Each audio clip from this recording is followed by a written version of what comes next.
మహాదేవయ్య అయితే ఆ కృష్ణ ఇలా చెప్తూ ఉంటాడు, మీ మామగారికి సత్యను కాదు దూరం ఉంచడం, నువ్వు కూడా దూరంగానే ఉండాలి అని అయితే చెప్తూ ఉంటాడు. ఆ మాటలకి క్రిష్ అయితే షాక్ అయ్యి అలా చూస్తూ ఉంటాడు.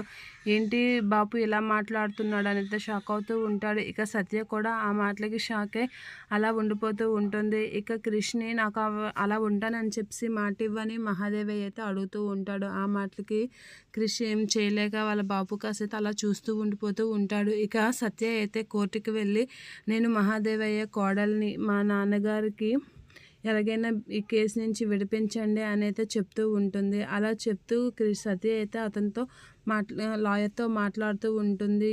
ఈ కేసు నుంచి మీరే ఎలాగైనా మా నాన్నని బయట పెట్టాలి అనేది అంటూ ఉంటుంది. మా నాన్న ఏ తప్పు చేయలేదు అనేది చెప్తూ ఉంటుంది. ఆ మాటలకి ప్రాణం మీద ఆశన్నోడు ఎవరు ఈ కేసు వాదించరు అనైతే చెప్తూ ఉంటాడు. ఆ మాటలకి సత్య అయితే అలా ఎలా అనేస్తారు లాయర్ గారు అనైతే అంటూ ఉంటుంది. మరి ఎవరు ఈ కేసుని వాదిస్తారు చెప్పండి అని అంటే, ఈ కేసుని వాదించిన వాడు ఒకే ఒకడున్నాడు, ధనుంజయ్ అనేది అంటూ ఉంటాడు. ఆ మాటలకి సత్య వాళ్ళైతే అలా చూస్తూ ఉంటారు. అతను ఏ కేసైనా వాదించాడు అంటే న్యాయం తీరాల్సిందే, న్యాయం కాసే నిలబడతాడు అతను అనైతే మాట్లాడుతూ ఉంటాడు. ఇక సత్య అయితే అతని గురించి ఆలోచిస్తూ ఉంటుంది. ఇక అతను కోర్టు కాసైతే వస్తూ ఉంటాడు.